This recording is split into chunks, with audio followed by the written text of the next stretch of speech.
Hey, but wait now. We on the record. So they catch me with my pants down, but you know what? You can call in and pull it right off. 225-4976. I believe we have a caller on the line already. So jump in right there, you're on the record.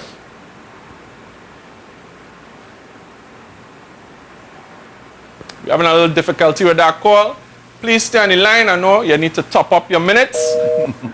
Right now, we have the minister. Minister, I really want to know something here.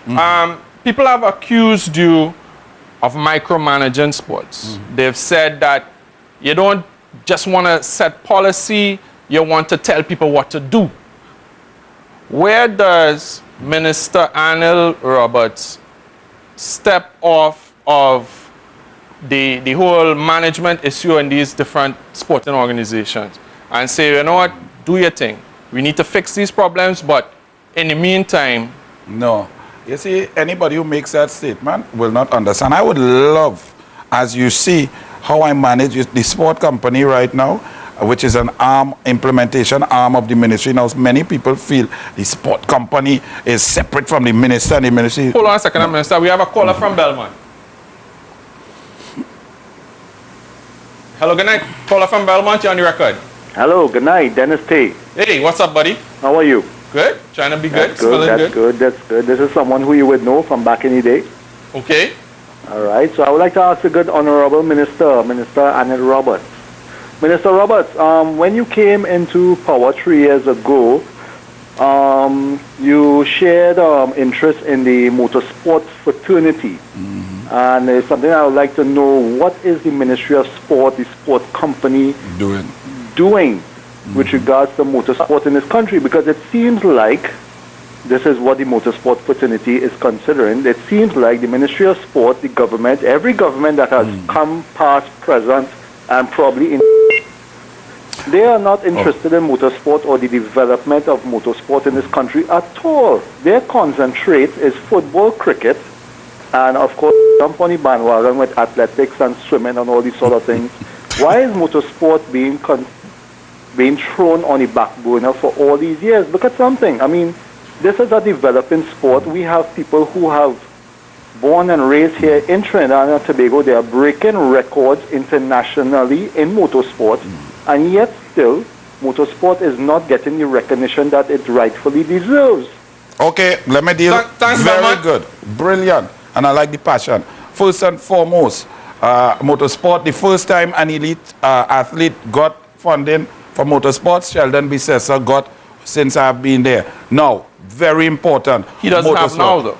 He didn't get yet, but he will continue to get. It's a little slower. The timing, though. Yeah, the timing. And ministers don't write check. If I could write the check, I'd give Sheldon the check now. And this is very important. I'm glad you Sheldon spoke about it. Yeah, I'm glad. About it. No, that's good.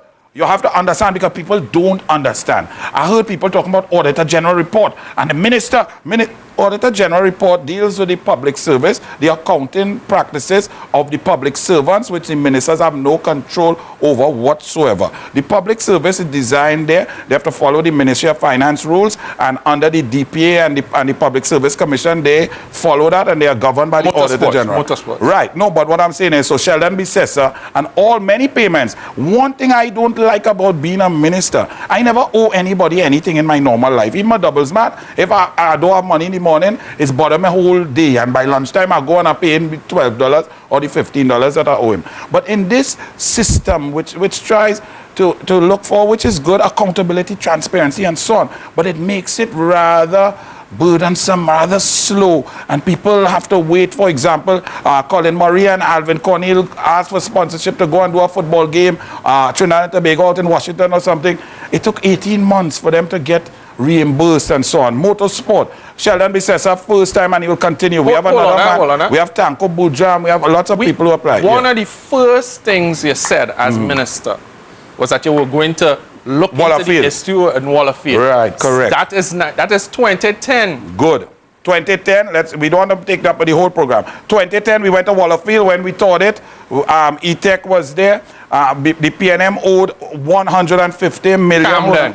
Right, hold on. Well, let me go slowly. 150 million, we could not get access. They built a pavement Ken Julian built a pavement down the runway and so on. Jeez. Could not get through, could not get access. We tried to go to Waterloo, where we got 65 acres. When we did the soil test, the soil not good enough for the kind of piling and surface and so on. We had Camden. We say, all right, Camden, look at Where runway. we going at? Okay, well, let me tell you. No, yes, you see, you asked a question about 3 years. Yeah. Where we going? Where we going is we will continue to find a venue for Autosport. Not that Autosport is not important. Autosport is one of the most important sports. It is a big money sport. It's a sport tourism. The athletes themselves, the engineers, the mechanics pump a lot of money into their cars. It's a team sport. It's about 175,000 people in Trinidad and Tobago. We went to Camden. There was Brico Airways. We couldn't get it and so on. We recently went on a tour exactly 3 weeks ago to Wallafield again, looking for another 65 acres, and we decided with all the sports together, which is very important. What the person forgot to say, when in 2010, when I came in, motorsport was worse than boxing, kickboxing, sambo, and all kind of thing put in. Everybody was fighting everybody. And therefore, you cannot move ahead if Tay Allen is only interested in solar decks and he does not like karting. And then the bike men don't like the drag men and the circuit men don't like the rally men. I said, listen, if we're going to move forward to invest $1.8 billion in a facility, it is not going to be for Tay Allen or for Anil Roberts. It has to be for everybody. Recently, everybody came together there together. We taught Wallafield, we taught Camden. The Autosport people now are to give me the designs for the sport company to ask for RFP to develop Camden. That's where we are right now. All right, so there you have it. We have a caller from where you say, boy? Santa Cruz. Jump in, you're on the record. A pleasant good night, Honorable Minister. Good night. And host as I'm calling from the lower Santa Cruz area. And I'm calling, I know you've been doing a wonderful job concerning the community with the revision of grounds. But I have the Otto Bolden Recreation Park, which was formerly the Bookman grounds. I must say, right through the Cairo Sports Club, it is one of the most used grounds for organized sports in the East-West corridor. And I know in 2011, the sports advisor, Mr. Kyle Keller, was there in a final. And he stood for the presentation. He said, it is one of the biggest crowds you have seen in a minor league on the worst ground ever. And he gave his assurance. He said, by the end of 2012, I want to guarantee you all that the Otto Bolden Recreation Grounds will be repaired to the whole crowd. And up to date, it is not done. I'm kindly asking that you prioritize it because it is one of the grounds in the Santa Cruz area. It is correct that it's well organized through Cairo Sports Club. Thanks a lot. Brilliant. I love it. Well, an advisor cannot give a guarantee and a promise and all of that. But the long and the short is, yes, we have many grounds in Trinidad and Tobago, and there are about 472. And Boogmalatra, fantastic. But let me give you also a list. So it's not the minister. I would like to do all 472 at an average of 3.5 to 4 million. That is about $1.2 billion. If I could get at one time, I'd do all for you. But you spent almost that since you've been minister. No, not that. Not so much. About 1.27 billion. Correct, but not all in infrastructure development. You have to break it down. And much of that is not me. That is salaries of the public servants and so on. But in infrastructure development, I'm glad you said that. Because under the PNM, they spent $400 million in the sport company and only did 7 grounds. $400 million and did 7 grounds. On recreation grounds like Boogmalatra, we spent $126 million and we have done 32 full pavilions, 105 grounds with jogging track, grassing and so on. Some like, I would love to do Boogmalatra, it's coming. But we have to, everybody coming 472. That same story could be told 472 times across Trinidad and Tobago. We done, for example, Mafking Recreation Beach, Mendez, Karapu, Milton, hold on. Charuma. Right? Hold on. All you can see, I don't want to waste time calling not all, but we did a lot and we'd love to do all. The elections is in 2015. Nobody not politics. I like about you. It's on the record. A man said, let me tell you something. You know what? No, it's not just on the record. It's on your website. Right. You can find it. And you know what I should put on the website too? Because it's not politicking. You have to also compare. So when you see 2005 sport company to 2010, 400 million, 7 grounds. You see 126 million, 32 pavilions, 100 grounds done. That is called performance, not on the other show kind of thing.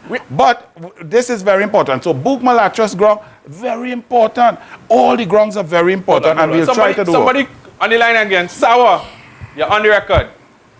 Hello? Hello? Hello? Hey, you're on the record, Sawa. Yes, I want to say a good night to the Honorable Minister of Sport, Good night. Robert. I want to ask the Minister 2 questions. What does the Sambo team have to do in order to get the support of the Ministry of Sport? After doing so well, even up to last weekend, Dwayne Hines placed 4th at Sports Accord in Russia. And the team is doing great. We have medaled well in Pan American. We have 32 clubs, over 400 membership. We have submitted documents to the Ministry of Sport. And for 3 years, we know that the president is trying to get a meeting with the Minister of Sport. And he's not even getting as much as an acknowledgement letter to acknowledge his appointment. He have been to his office, I know, many times. This is Roger Evelyn speaking. And what it is that we have to do in Sambo again to get the attention of the Minister of Sport. The Minister of Sport is somebody who... Sambo. Very good. Sambo, and who brilliant. actually support when he came into office. Well, Thanks for the call. Sambo, very good. You see, as you said, Sambo does not have to meet with the Minister of Sport. The Minister of Sport does not recognize organizations. The Ministry of Sport, the public servants, have a process and a procedure for all sporting organizations. You must have a constitution. You must have your your elections. You must report on your membership. You must report on your coaches, on your administration, on your treasurer, on your bank accounts. You must report on your international federation. You must. So what he needs to do is not called, the minister does not deal with that. There are systems and processes. You don't just come and meet a minister. A minister cannot influence that. What you have to do is to get recognized by the Ministry of Sport. So he has to meet with Mr. Dave. I don't know. You will have to ask me. I'm not sure you have what Mr. Bob. Now, furthermore, there are policies. He will have to meet with the department in charge of that, Mr. Bob. And once they are recognized as a national federation and so on, and while the Pan American Championship, I've seen it, it's very nice. But you see, so you don't think they have the house in order yet? Well, don't know. You don't know. He has to tell you that. For the record, I don't know. Well, the minister doesn't do that. We have a call from Tabakit. This is the last call we're going to take for this segment. So, Tabakit, you're on the record. Good evening. Good evening to the host. Good evening. And good evening to the Honorable Minister, Mr. Anil Robert. Good evening. Mr. Robert, I want to congratulate you. I'll tell you why. Rural development have been neglected for years. And there is a recreation ground in Guaracara. I was there in the lighting of that, the fixing of the ground. We're talking about Ben Lomond. We're talking about Hamley Hall. We're talking about Springland in Gasparillo. And when in terms of rural development, saying this, where we never had development, and thank God for Mr. Anil Robert that he saw the light. And when, brother, you're sitting there, leave your chair and go into the rural community, where now, if you go now, you will see where people playing cricket, where they never had the opportunity. They come out in an evening. You have family settings. And I want to say, sometimes we have to just not remain in the city. Go all over the country and let us feel the pulse of the people. And then we would understand. And this is not politicking here, but we need to talk about the goods and services. And to you, Mr. Anil Robert, this is Tabakit, I want to say thanks for all the surroundings rural community. I'm speaking about rural community. And sorry for taking some more time. But it's good to know, let the country know. These are people who was Thanks a lot, Tabakit. Yeah. You see, and that's a point he made, and that's what I'm saying to Boog-Malachrus. Trinidad Tobago is a big place, People say they're not seeing the development because you see big, tall buildings. Listen to me. Take a drive across this beloved country and see recreation grounds that have been upgraded. People who they used to be playing on big stone and gravel. They now have Bermuda grass. They have their jogging track. The whole country must be developed, not just where you and I live and where we lie. And this is something I'm going to talk to you about after the break. Thanks for your calls. And remember, we're going to take some more calls down towards the end of the show. But right now, we're going to take a break.